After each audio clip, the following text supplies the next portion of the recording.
Good morning. Thanks for allowing me to speak today in opposition to this bill. I'm not the least bit surprised it's being offered, but kind of saddened that our elected officials haven't chosen to listen to their constituents. My name is Jeff Armstrong.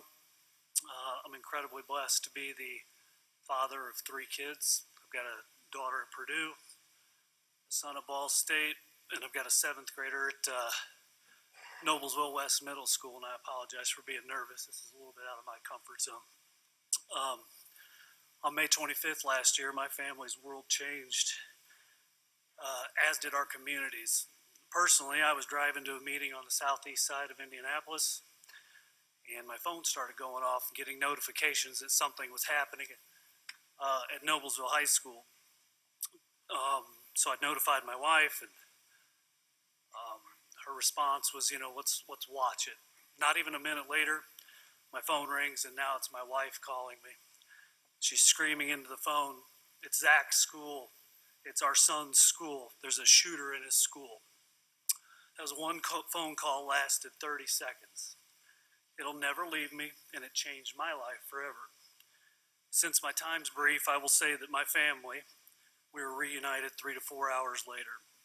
And since that, a lot's changed for me, and it's also changed for our community as well. For me, I went from a silent voter who occasionally got into the Facebook debate on politics to somebody who's standing before you today. Didn't ever intend to be here in my life. As a proud member of Noblesville Stands Together, the group I joined after this, we stand for 3 things: school safety, the mental health of our students, and reasonable gun legislation. Anything that goes against those 3 pillars within our school is taking a large step backwards, which we can't afford to do anymore. For my community, I talk to fathers who almost a year later have middle schoolers still sleeping in their bed, who can't sleep alone, who are too scared, who go to counseling every week. This is a normal, everyday thing within our community. They're not isolated.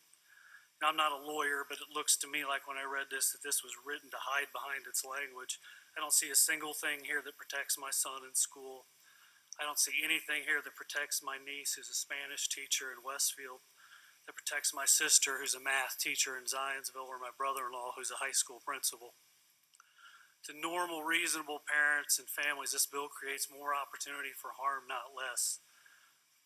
Why are there no conversations happening to keep guns away from people who shouldn't have them? Reasonable solutions like universal background checks for every gun sale. Hoosiers are in favor of it. Why isn't it being discussed in our legislature? Why instead are we giving funds to train teachers to be first responders when it's hard enough to be a school teacher? Why not give those funds to actual first responders who can be on the school campus full time? Let teachers teach. Let actual professionals protect our kids. Thank you for your time. Questions? Seeing none, Jenny.